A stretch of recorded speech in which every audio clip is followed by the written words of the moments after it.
గారు బాగున్నారా బాగాలేదు రాకపోతే రాలేదంటున్నారని చెప్పేసి లండం నుంచి లండం పైనుంచి రాజమండ్రి నుంచి రైలు కింద నుంచి డబక్క పడిపోయామండి.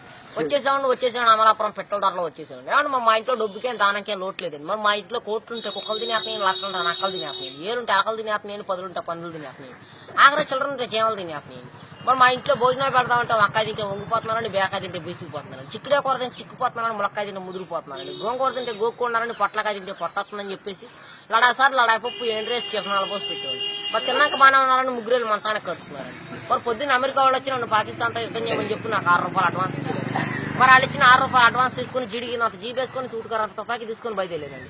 మరి జీడికినంత జీబులో డీజిల్ అయిపోయిందని చెప్పి జీబు వెళ్ళిపోయి చెరువులో పడిపోయిందని నేను వచ్చి ఇక్కడ పడిపోయానండి. మరి మాకు ఇచ్చే మామూలు మాకు ఇచ్చేస్తే పాకిస్తాన్తో యుద్ధాన్ని బయలుదేరుతాను. మరి మీకు ఏదైనా ఫ్యాక్టరీ కావాలని చెప్పండి. గుడివాళ్ళ గుడ్లు ఫ్యాక్టరీ మాదేనండి, దుబాయ్లో దూదు ఫ్యాక్టరీ మాదేనండి, ఏలూరులో ఎలకల ఫ్యాక్టరీ మాదేని, పామర్లో పందుల ఫ్యాక్టరీ మాదేనండి. మరి మీకు ఏదైనా ఫ్యాక్టరీ కావాలంటే రీఫిల్ లేని పెన్ తెచ్చుకుని మొత్తం రాసి చేస్తామండి. మరి మేము ఇల్లు కడదామంటే తాటాకైతే గలగాలంటే ఇటుకే తిరిగిపోతుందండి, జమ్మ అయితే జారిపోతున్నాను, పెంకైతే పేలిపోతున్నాను, నా అయితే నలిగిపోతుందండి. మరి అందుకని చెప్పి మా ఆఫీసులో భలే కలపలు కనిపెట్టారండి. ఏమేమి కలపాలంటే బొబ్బాస్ కలపండి, జిల్లేడు కలపండి, ఉరిగడ్డి వాసాలండి, దొంగ దోలాలండి, చీపురు పుల్ల కిటికీలండి, పైన కోడిపీట ఆపండి. మరి పైన కోడిపీట ఆపేందుకంటారా వచ్చే వర్షాకాలంలో కారు సువాసన వస్తారు. మరి మా ఇంట్లో పెళ్లి భోజనాలు చెప్పుకుని ఎక్కువ జనం రారు కానీ కోడిపీ సువాసన అని చెప్తూ ఊరంతా వచ్చి కూర్చుంటారండి. మరి మా ఇంట్లో కేజీ బంగారం ఉంటే కుక్క నాకిందని చెప్పి చెత్తకుప్పలో పడేసేవాడిని, కోడి పిల్లలు నూకల్లాకి ఎట్లా వచ్చేవాడిని.